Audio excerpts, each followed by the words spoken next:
Hola, buenas tardes chicos, ¿cómo están? Espero que, como siempre, estén muy bien, le estén echando muchas ganas a sus trabajos, a sus familias. Pues el día de hoy vamos a tener este tercer video, este tercer encuentro. Espero que genere ideas, reflexiones, preguntas, pues sobre todo este trabajo que estamos haciendo ahorita con la clase de comunitaria. El texto que vamos a discutir es un texto de Ignacio Martín Baró de 1986 llamado Hacia una psicología de la liberación. Este texto ya es un clásico, es un pequeño ensayo, más o menos de unas 8 páginas, que, que escribió Baró, de alguna manera planteando un horizonte de lo que él y otros colegas de su época llamarían la psicología de la liberación en Latinoamérica. Esto tal vez para muchos es nuevo, pero es algo que se viene trabajando desde, que les digo, finales de los 70 hasta la actualidad, que se organizan, bueno, hay varias organizaciones en Latinoamérica que trabajan pues con esta idea, ¿no? De una psicología de la liberación que vamos a tratar de profundizar. De Martín Baró se puede decir muchas cosas. Se puede decir que fue un psicólogo, se puede decir que fue sacerdote, se puede decir que nació en España, pero se nacionalizó salvadoreño. Pero sobre todo, yo creo que una de las cosas importantes de él, y esto lo digo de manera personal totalmente, es que fue una persona que logró eh,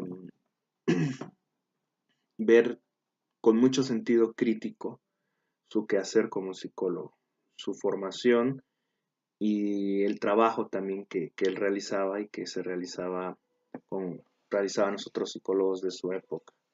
Y cuando digo con sentido crítico, es, y como lo vamos a ver en la discusión de este texto, una capacidad de poder poner sobre la mesa eh, ideas y sobre todo prácticas que la psicología estaba realizando en esa época. Va a ser interesante que lo estudiemos ahora. Esto fue en el 86, estamos hablando que han pasado 32 años de la publicación de este texto. Eh, Estamos hablando de una época donde la televisión pues ya dominaba, pero donde la internet no había aparecido, no había hecho su debut con toda la fuerza que ahora conocemos. Eh, una época como de preludio a la nuestra, que va a ser interesante poder ver si hay o no cambios, ¿no? Si hay, en qué se ha avanzado, en qué se ha retrocedido con toda esta crítica que Nacho, como se le dice de cariño, hizo sobre la psicología latinoamericana.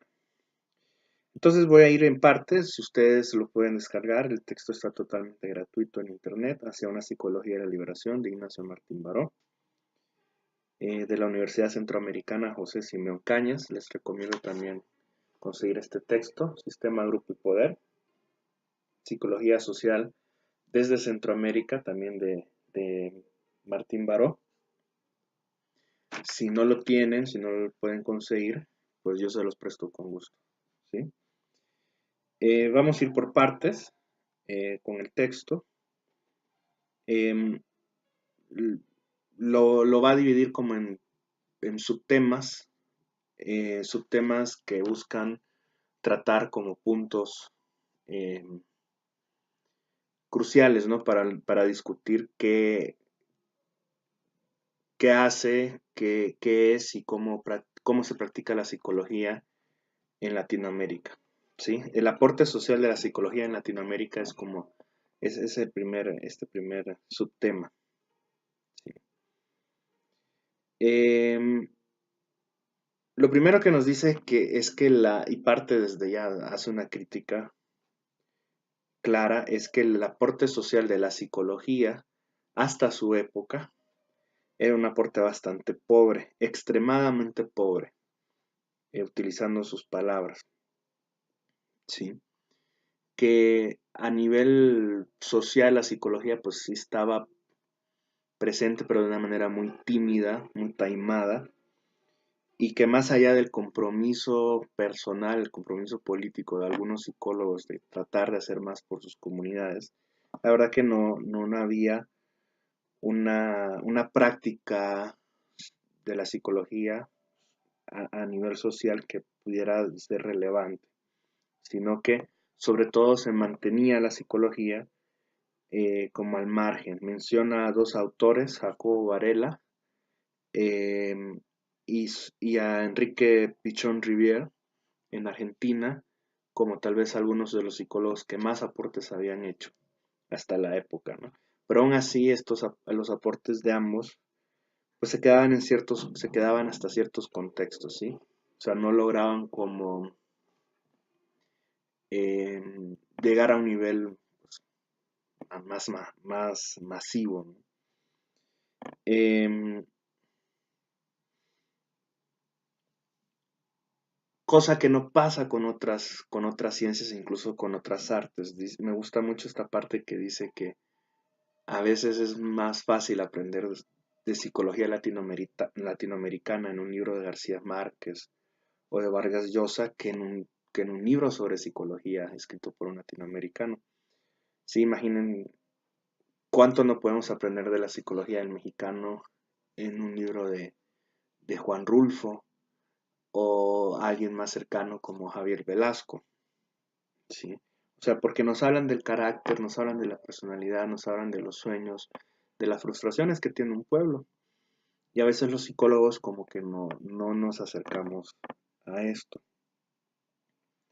La, Algo que no hace la psicología o que debería de hacer la psicología para poder dar un aporte es como desmontar la cultura. O sea, la cultura está como montada en ciertas prácticas y en ciertas ideologías, pero que el psicólogo pues se ha mostrado o se mostraba hasta esa época desinteresado. Ustedes ya me van a decir, yo creo que una de las preguntas que puede mover esta discusión es preguntarnos si los psicólogos estamos haciendo una tarea diferente a la que Martín Baró criticaba, ¿no? Allá en el 86. Luego nos dice que la psicología vive en una especie de esclavitud, ¿sí? Y no tanto la esclavitud de la conquista, sino una esclavitud un poco más moderna, esta esclavitud que se vive más o menos de unos 100 años o unos 120 años hasta la fecha, ¿sí? Una esclavitud neoliberal, ¿sí? Donde pues él le llama un garrotazo cultural, o sea, culturalmente nos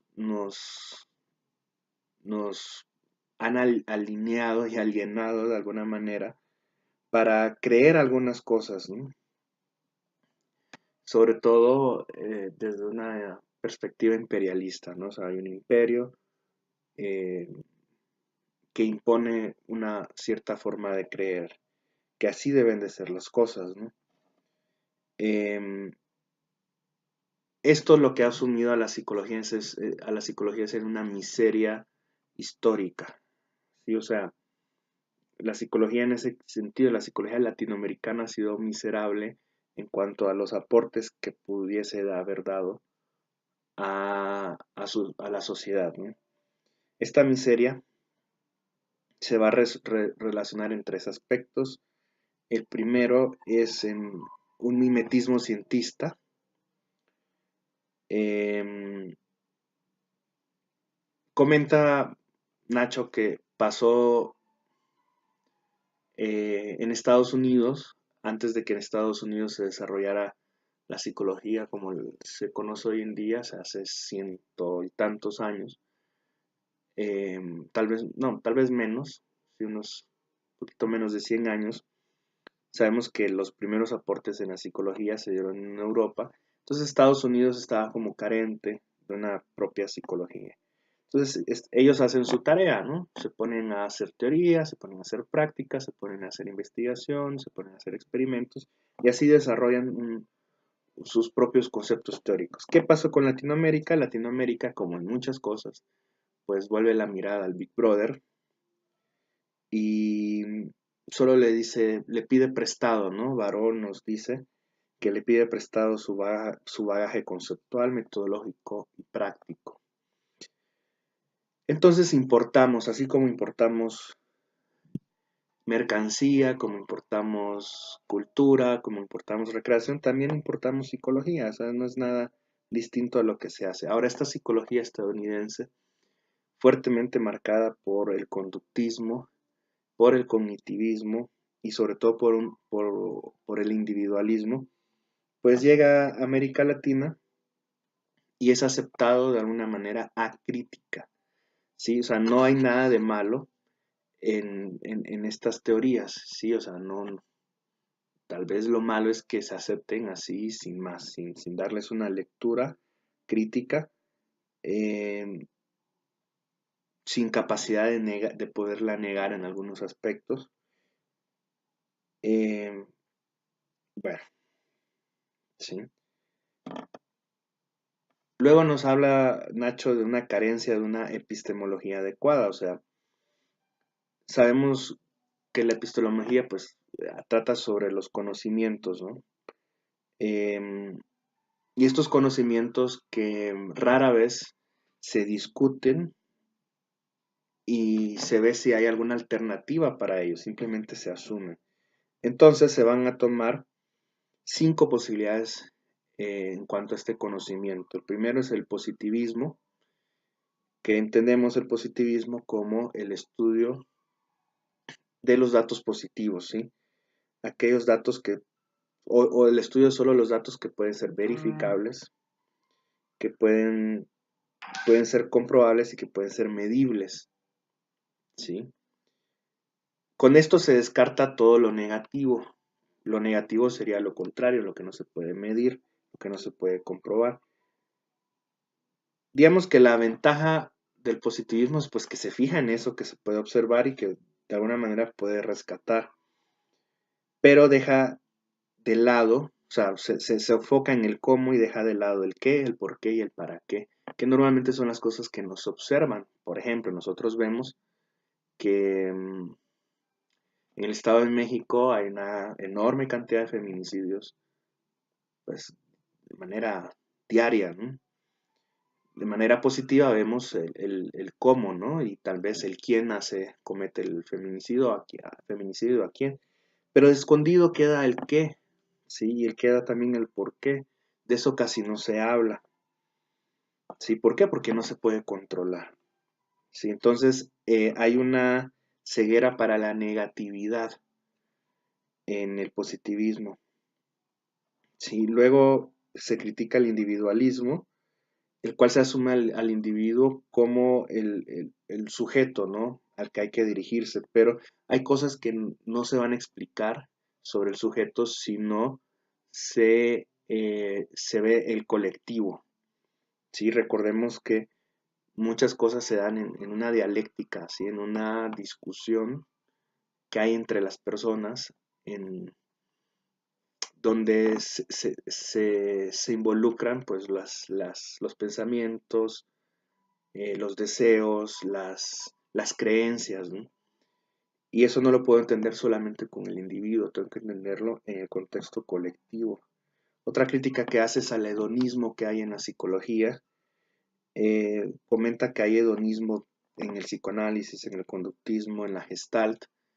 ¿Y a qué se refiere con esto? A la idea de que el ser humano es un ser que solo busca el placer, ¿sí? Ahora, si es así, si somos seres solamente deseantes, o es que estamos construidos a manera, o socialmente estamos construidos a manera de estar enfocados en el placer, que sería como una crítica al sujeto capitalista, ¿no? El sujeto que siempre está deseando cosas, que está deseando la mercancía, que está deseando al objeto, ¿no? Ahora la pregunta es, ¿pudiésemos ser de otra manera? ¿Pudiésemos estar construidos de una forma distinta? ¿Sí? Donde tal vez el deseo no sea como el motor principal, ¿no? Luego tenemos la crítica a la visión homeostática. Ya sabemos la homeostasis como esta visión de equilibrio, de, de neutralidad que tenemos que alcanzar, que suena bastante bien en términos de, de capacidad de adaptación o de resiliencia. Sin embargo, pues el sujeto también aprende de la ruptura, del conflicto, de la crisis, nos dice Nacho, ¿no? O sea, también necesitamos de las crisis, ¿no? También las crisis y pasarla mal y haber perdido y haber fracasado y tal vez el no haberte parado, ¿sí? Porque muchos dicen que si te caes te debes de levantar, pero a veces te quedas en el suelo. También pueden ser distintos aprendizajes, ¿no? Eh, pero nos enfocamos entonces en la idea del equilibrio. Y por último hace una crítica también al ahistoricismo en la psicología, ¿sí? O sea, la idea de que todos somos iguales, de que no hay una historia pasada, de que llegamos a un momento que es el presente, pero este presente eh, no nos define, sí, perdón, el que el pasado no define nuestro presente. Ahí hay una especie de sesgo, ahí hay una ceguera.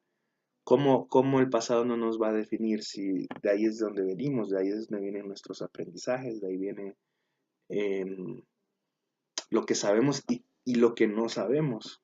Si nuestras formas de conducta pues vienen de un pasado, sobre todo que nuestros padres, nuestros ancestros nos heredaron. Entonces no podemos pensar que la historia no importa, no podemos pensar tampoco que hay una universalidad en cuanto a la forma de entender al ser humano, ¿sí? Baró va a criticar a Maslow, o bueno, a la jerarquía de las necesidades de Maslow, en el sentido de que no podemos aceptarla como una jerarquía universal, ¿sí? Lo que nos motiva y lo que nos desea lo que deseamos los seres humanos, pues es distinto, ¿no? En distintas partes del mundo.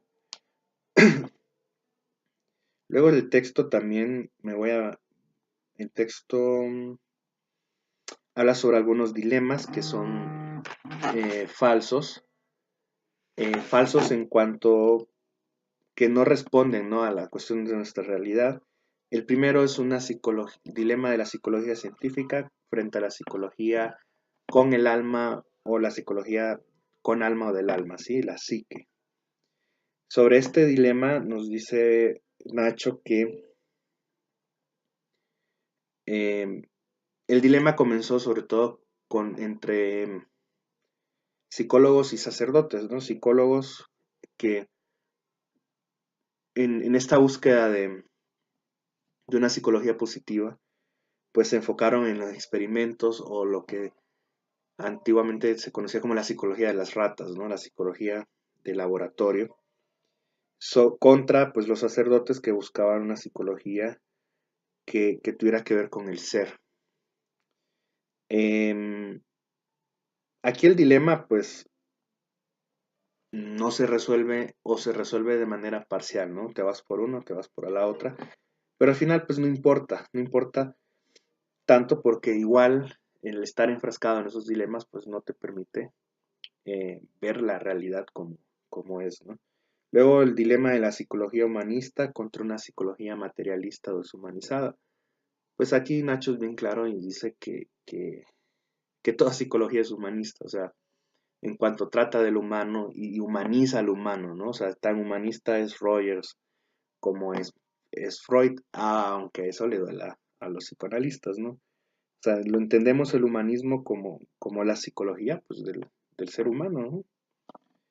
Y el último dilema es el de una psicología reaccionaria, una psicología que esté todo el tiempo como en protesta, contra una psicología progresista, una psicología que vaya hacia adelante, ¿no?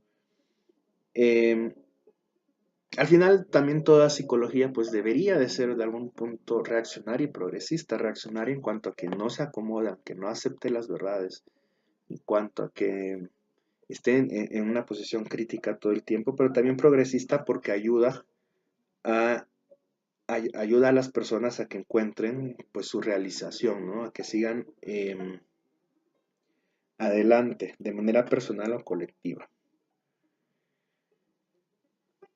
¿Qué es la psicología de la liberación? La psicología de la liberación, por tanto, primero va a ser bueno, sí, va a ser una toma de conciencia, ¿sí? Ya hubo antes de estos planteamientos intentos de liberaciones, ¿sí? Por ejemplo, la teología de la liberación y la pedagogía de la liberación, ¿sí?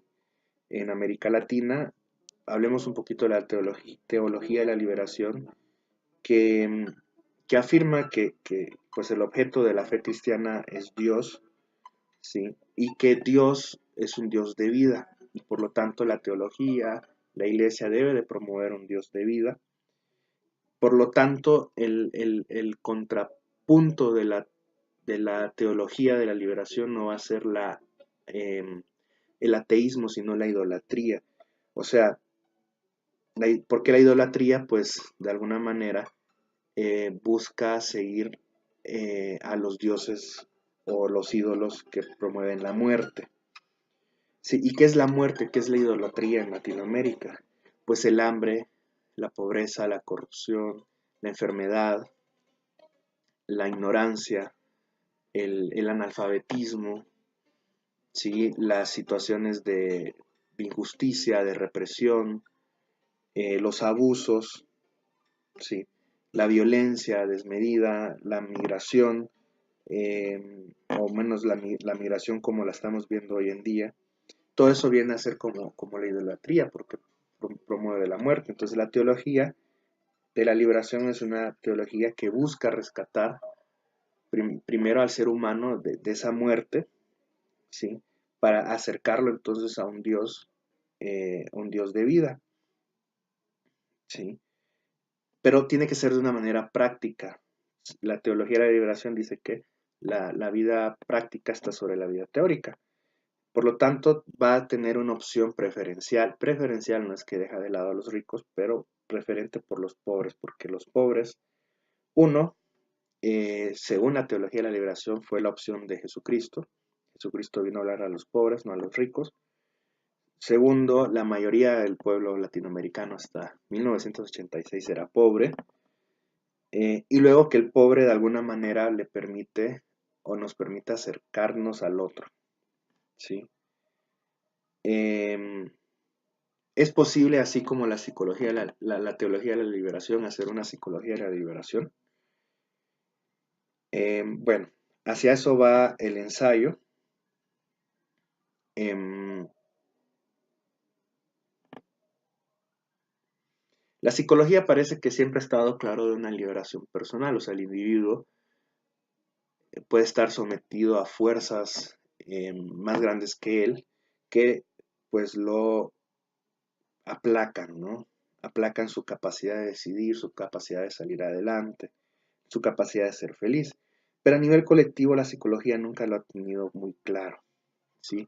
Nunca ha tenido claro cómo un pueblo entonces puede optar por esa liberación, por esa felicidad o esa búsqueda de la felicidad. Por lo tanto, se necesita también una nueva epistemología, un nuevo conocimiento, ¿no? Hacer nuevo conocimiento en psicología. Sí, un conocimiento que sea desde abajo, construido desde abajo. Les leo aquí un poco rápido. Eh, Nos hemos preguntado alguna vez seriamente cómo se ven los procesos psicosociales desde la vertiente del dominado en lugar desde la vertiente del dominador. Hemos intentado plantear la psicología educativa desde el analfabeto, la psicología laboral desde el empleado, desde el desempleado, la psicología clínica desde el marginado, ¿sí? ¿Cómo se verá la salud mental desde el colono de una hacienda? La madurez personal desde el habitante del tugurio, la motivación desde la señora de los mercados, ¿sí? Si ven, hacer una psicología desde esta opción por los más afectados, ¿no? Por la sociedad. No para ellos, sino desde ellos y con ellos, ¿sí? Por aquí el ejemplo de Paulo Freire, que ya lo he mencionado algunas veces, en cuanto a la pedagogía, esto fue en Brasil, pedagogía del oprimido, y no para el oprimido, sino del oprimido, o sea, que venga desde él. No se puede hacer una psicología de esta manera. En cuanto a la práctica, igual, o sea, necesitamos romper con las condiciones asimétricas en las que el psicólogo se mueve, ¿sí? Muchos psicólogos, pues, eh, han trabajado desde las posiciones del poder, ¿no? Desde el privilegio que le da, pues, su carrera o un puesto. Pero imagínense trabajar la escuela no desde la institución, sino trabajar la escuela desde la comunidad. Es una nueva forma de hacerlo, ¿sí?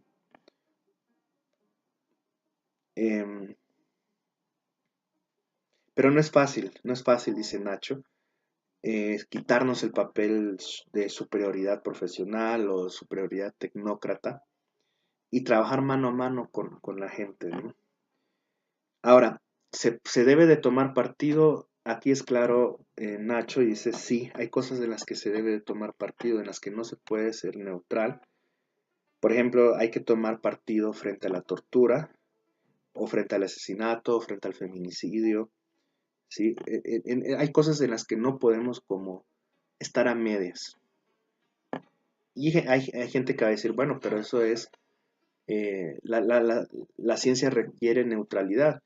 Sí, es que no quiere decir, o sea, tú puedes estar en contra de los feminicidios, ¿sí? Pero eso no tiene que representar que, que tú ignores la psicología del feminicida, ¿no? O sea, puedes estar en contra y a la vez entender por qué se da un fenómeno como este, ¿sí? Y ya para cerrar, Nacho nos deja 3 tareas urgentes en 1986. 32 años después ustedes me dirán cómo estamos, ¿sí? O sea, 3 tareas urgentes como para acercarnos a la liberación. Algo que no mencioné es que para poder hacer una psicología de la liberación hay que liberar a la psicología, ¿sí? Entonces, primero, la primera tarea es la recuperación de la memoria histórica, ¿sí? O sea, y aquí se menciona algo importante.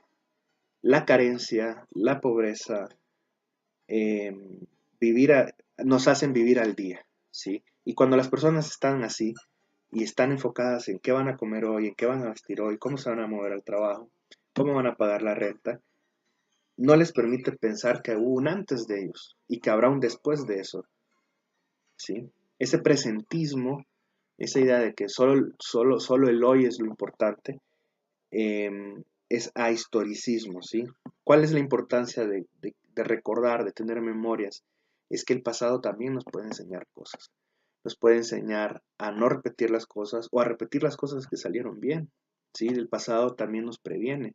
Y eso es algo que los pueblos latinoamericanos siempre han tenido claro, ¿sí? O sea, la idea de la tradición sirve para eso, ¿sí? La tradición sirve para recordar, pero pues el sistema en el que estamos actualmente es un sistema presentista, ¿no? O sea, em, hace que toda la opresión que se sienta, toda la tristeza, toda la desesperanza se meta en el espíritu y terminamos con un fatalismo, ¿no? Y todo va a estar mal, nada se puede arreglar. La segunda tarea es desideologizar la experiencia cotidiana, ¿sí? Desideologizar, o sea, comenzar a criticar ideologías que se repiten, ¿no? Ideologías que se repiten en los medios de comunicación, que se repiten en los discursos políticos, ¿sí? Que al final tienen un sentido engañoso y alienador, ¿sí? O sea, para eso por tanto es importante rescatar la experiencia cotidiana de las personas, ¿sí? Ayudarlos a ver que la vida no es como la plantean en los medios de comunicación, la vida no es como se plantea en Facebook, ¿sí? Les comentaba en una clase sobre la explosión de esta toma de gas en Hidalgo, ¿no? Cómo muchas personas en las redes han criticado hasta puntos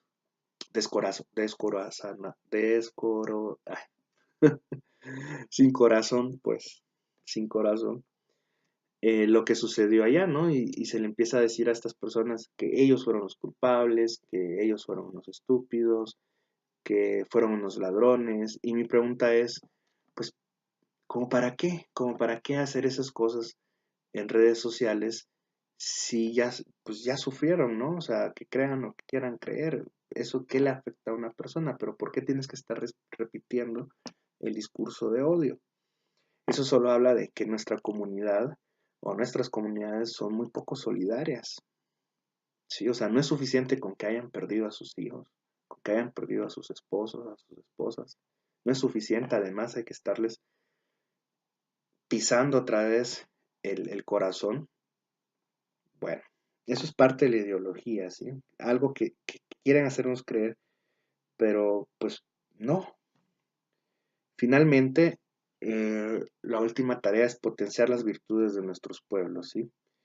Aquí se pregunta Nacho por qué la psicología ha sido incapaz de ver que los pueblos latinoamericanos tienen grandes valores, grandes principios, ¿sí? ¿Por qué no ha podido rescatar eso, incluirlo en los salones de clase y hablar sobre la solidaridad mexicana, hablar sobre, no solo hablar, sino que investigar también sobre qué es lo que motiva al mexicano a salir día a día, ¿no? A trabajar, que eso lo hace un rasgo y un gesto propiamente de este pueblo, ¿sí? Porque, y luego que se ve como algo malo, vaya, la religiosidad popular, ¿no? La religiosidad popular del mexicano, la vemos como una cuestión estúpida. Bueno, eso es lo que yo he escuchado en muchos salones, cuando eso es lo que le permite a la gente vivir y le permite ser buena y le permite salir adelante y le permite tener una impresión de control sobre su vida. O sea, ¿qué de malo tiene eso, no? Sí, o sea, si ellos a través de la fe logran eh, pues encontrar un equilibrio, una paz, un, un, eh, un regocijo, ¿no? Y también aceptación sobre sus vidas, pues qué bueno, ¿no? Qué bueno que lo pueden hacer y es algo que la psicología no debería de verlo como enemigo, sino como un aliado en favor del trabajo con el pueblo. Monseñor Romero, lo menciona Nacho, Monseñor Romero, que acaba de ser canonizado, ¿no? como santo, creo que fue el año pasado, fue un arzobispo asesinado en plena misa en San Salvador, que dijo una vez, ¿no? Que con este pueblo no es difícil ser buen pastor, o sea que nuestros pueblos tienen cosas maravillosas que podemos rescatar. Sí, el mexicano, la mexicana, los mexicanos tienen cosas impresionantes, ¿no? Que si nosotros como psicólogos de alguna manera fuéramos más humildes en poderlas reconocer, en ver ese dato negativo, ¿no? Que no necesariamente es negativo en cuanto, digo, en términos de ciencia, ¿no? Em, Descubriríamos todo un potencial consciente o inconsciente, pues para ser más felices, ¿no? Este es el texto, como les decía, que pueden descargar, ¿sí? Hacia una psicología de la liberación, de Ignacio Martín Baró, de 1986. Hay muchas preguntas, pueden hacer muchos comentarios. Seguimos hablando sobre la psicología comunitaria, la psicología social. ¿Y cómo piensan, qué creen ustedes cómo estamos con estas tareas? ¿Sí? Si han logrado trabajar alguna vez? ¿Cómo han visto estas posibilidades de hacer una psicología de la liberación en Latinoamérica? Pues nos estamos checando. Espero sus comentarios, ya saben. Y bueno, es todo por hoy. Que tengan linda semana.